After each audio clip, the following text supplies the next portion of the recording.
बिस्मिल्लाहिर्रहमानिर्रहीम। Topic for discussion is phylum Cnidaria. आज हमने फाइलम नाइडेरियो को इख्तिताम करना है। हमने बाकायदा तौर पे फाइलम नाइडेरिया का इंट्रोडक्शन देखा था। इसके अलावा इनके अंदर कितनी टिश्यू लेयर्स प्रेजेंट होती हैं वो हमने देखी थी। आज हमने डिस्कस करना है कि इनके ऊपर कौन कौन से करेक्टर्स यानी टेंटिकल्स होते हैं। इसके अलावा इनकी रिप्रोडक्शन कैसे होती है वो हमने आज डिस्कस कर दी है। First of all phylum Cnidaria, इसमें माउथ सराउंडेड बाय टेंटिकल्स। इसका जो माउथ होता है, लाइक ये जेली फिश है, आप देख सकते हैं यहाँ पे इसका माउथ होता है और ये माउथ वाली जगह पे ये टेंटिकल्स होते हैं। और ये टेंटिकल्स किस लिए होते हैं ये भी हमने डिस्कस करने हैं। Tentacles have special cells. Tentacle मैंने आगाज में आपको बताया था फाइलम नाइडेरिया में कि इनके अंदर जो सेल्स प्रेजेंट होते हैं नीडोसाइट्स, स्टिंगिंग सेल्स, ये मिलके बनाते हैं टेंटिकल्स। जो टेंटिकल्स होते हैं ये प्रीडेटर से बचने के लिए या शिकार करने के लिए इस्तेमाल किए जाते हैं। तो कॉल्ड एज नीडोसाइट्स। जो टेंटिकल की जो स्पेशल सेल्स हैं नाइडेरिया, उसको हम नीडोसाइट्स कहते हैं। वेरी इंपॉर्टेंट एमसीक्यूज है। इसके अलावा कंटेन नेमेटोसिस्ट। जो नीडोसाइट सेल्स हैं इनके अंदर नेमेटोसिस्ट होते हैं, ये भी हम डिस्कस कर लेते हैं नेमेटोसिस्ट। और nematocyst organs of offensive and defensive.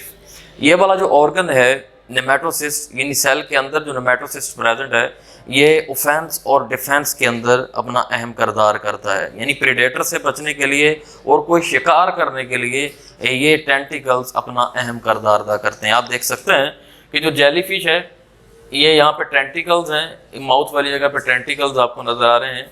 और ये स्टिंगिंग सेल्स नीडोसाइट्स ये मिलके जो है वो बनाते हैं टेंटिकल्स।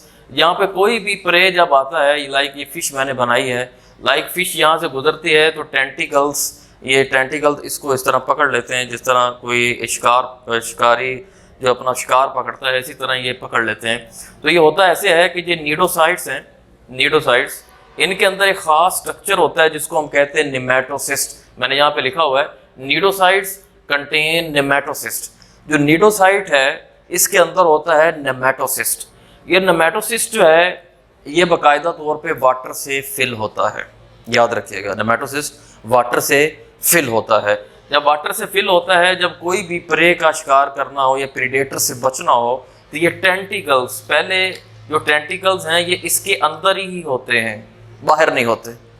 ठीक है जी। पहले जो टेंटिकल्स होते हैं, जो पूरा धागा कांटा होता है, ये जो कांटा आपको नजर आ रहा है, टेंटिकल नजर आ रहा है, ये नेमेटोसिस्ट के अंदर होता है। जैसे कोई शिकार करना होता है, ये प्रीडेटर से बचना होता है, तो फिर ये डिफेंस के तौर पे काम आते हैं। तो ये वाटर फिर डिस्चार्ज हो जाता है।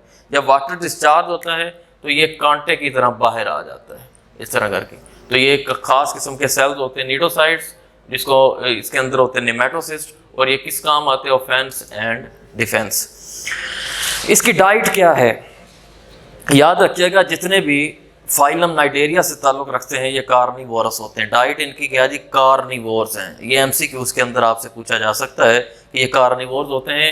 Feed on small animals like fishes. छोटी छोटी जो फिशेस होती हैं उनको अपना शिकार बनाते हैं और उनको खाते हैं। Immobilize prey by nematocyst. Nematocyst के जरिए उस जो भी चीज़ आती है, जो भी जानदार फंस जाता है, उसको पैरालाइज कर देते हैं। उसके अंदर अपना वैनम, जो अपना जो जहर होता है उसके अंदर इंजेक्ट कर देते हैं और उसको पैरालाइज कर देते हैं, जिससे वो आगे मूव नहीं कर सकता।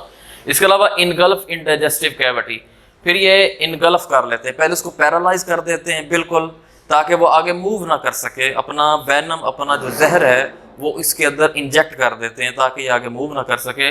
और ये फिर डाइजेस्टिव कैविटी के अंदर माउथ के जरिए इसको पहुंचा दिया जाता है। इसके अलावा डाइजेस्टेड बाय एंजाइम्स। जैसे ही जो डाइजेस्टिव ट्रैक्ट है उसके अंदर वो प्रे जो शिकार किया हुआ है वो जब पहुंचता है, जब जिसको वो फीड कर लेते हैं, वो एंजाइम के जरिए उसकी डाइजेशन की जाती है।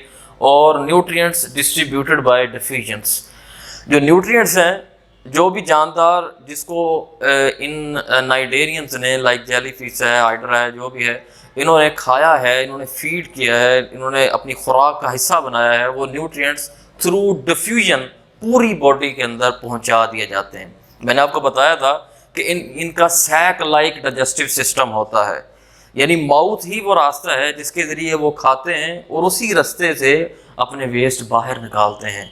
ठीक है जी। तो न्यूट्रिएंट्स डिस्ट्रीब्यूटेड बाय डिफेजन, जब पूरी बॉडी के अंदर न्यूट्रिएंट्स फैल जाते हैं जो वेस्ट होते हैं, फिर इसी माउथ के ज़रिए, यहाँ पे माउथ होता है, इसी माउथ के ज़रिए बाहर निकाल देते हैं। तो अभी तक हमने डिस्कस किया है टेंटिकल्स हैव स्पेशल सेल्स जिसको हम नीडोसाइट्स कहते हैं, और नीडोसाइट जो सेल्स हैं इनके अंदर एक खास स्ट्रक्चर होता है जिसको हम नेमेटोसिस्ट कहते हैं। ये देखें, आप देख सकते हैं, ये ऊपर वाला सारा जो है इसको नीडोसाइट्स, इसके अंदर जो स्ट्रक्चर है उसको हम नेमेटोसिस्ट कहते हैं।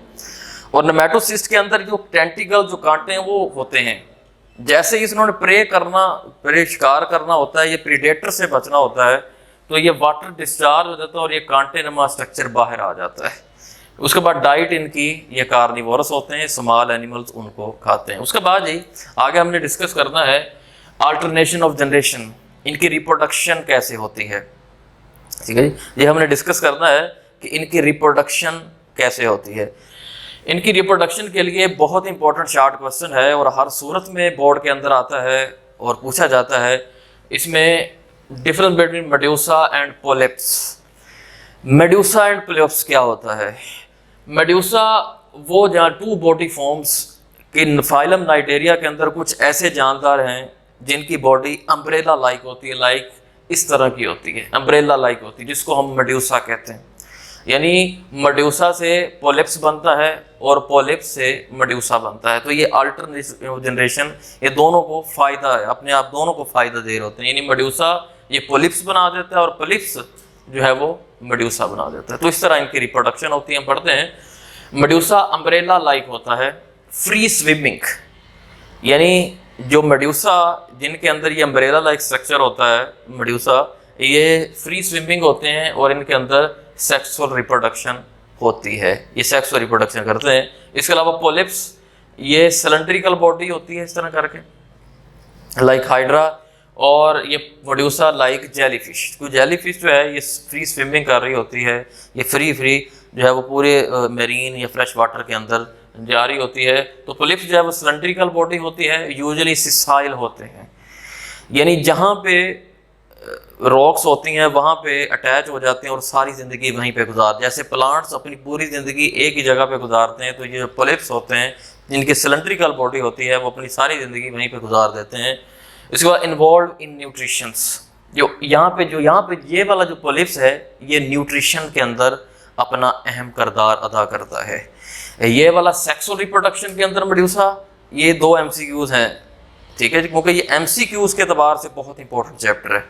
शॉर्ट क्वेश्चन आते हैं और सिर्फ MCQs आते हैं इस चैप्टर में से, और लॉन्ग क्वेश्चन नहीं आता। MT कैट के वाले से इंपॉर्टेंट है। यहाँ पे सेक्सुअल रिप्रोडक्शन मेड्यूसा, न्यूट्रिशन में इन्वॉल्व है पोलिप्स। तो ये पोलिप्स जो है जितने भी सिलेंड्रिकल बॉडी होती है, जो सिसाइल होते हैं, उनके अंदर पोलिप्स होता है, और मेड्यूसा जो है ये उन जानदारों के अंदर जो फ्री स्विमिंग कर रहे होते हैं और ये उनके अंदर सेक्सुअल रिप्रोडक्शन के अंदर अपना अहम किरदार है। और ये बहुत इंपॉर्टेंट शॉर्ट क्वेश्चन भी है। उसके बाद बोथ जनरेशन अल्टरनेट, ये दोनों जनरेशन जो है एक दूसरे को फ़ायदा दे रही होती हैं। मैंने कहा जी मेड्यूसा डेवलप होके पोलिप्स बना देता है, पोलिप्स जो है वो मेड्यूसा, तो ये चक्कर इस तरह चलता रहता है। उसके बाद आखिरी है बोथ डिप्लॉइड्स, ये दोनों पोलिप्स और मेड्यूसा डिप्लॉयड होते हैं। ये भी एक MCQs है, ये भी नोट फरमा लें आप कि ये डिप्लॉयड होता है और ये भी डिप्लॉयड होता है। उसके बाद आखिरी पॉइंट इस टॉपिक का, polymorphism. What is polymorphisms? Polymorphism, poly कहते हैं मैनी, मॉर्फिज्म कहते हैं शेप। ऐसे जानदार जिनकी बहुत सारी शेप हों उसको हम पॉलीमॉर्फिज्म कहते हैं। Many types of individual in same colony, एक सेम कॉलोनी के अंदर बहुत सारे जानदार प्रेजेंट होते हैं। इसके अलावा इनका स्ट्रक्चर और फंक्शनली डिफरेंट होते हैं, यानी इनका स्ट्रक्चर और फंक्शन दोनों ही डिफरेंट होते हैं। इसके अंदर एक ख़ास किस्म के 2 कैरेक्टर्स है, गैस्ट्रोजॉइड्स, यानी गैस्ट्रो कहते हैं गट, जॉइड कहते हैं एनिमल, गट वाले एनिमल्स। गैस्ट्रोजॉइड ये फीडिंग के अंदर अपना अहम किरदार अदा, जैसे हमने पिछली वीडियो के अंदर डिस्कस किया था कि जो हाइड्रा होता है या जेलीफिश होती है उसकी माउथ वाली साइड पे टेंटिकल्स होते हैं।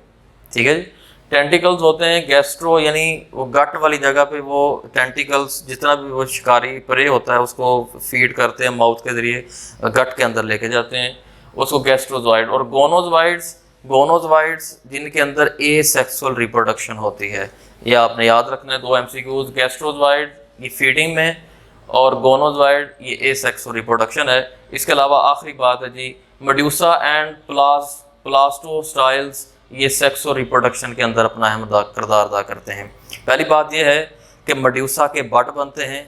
मेडुसा के बड बनने के बाद जो स्टेम होती है बाकायदा तौर पे, मिसाल के तौर पे इस तरह अगर हम बना लें,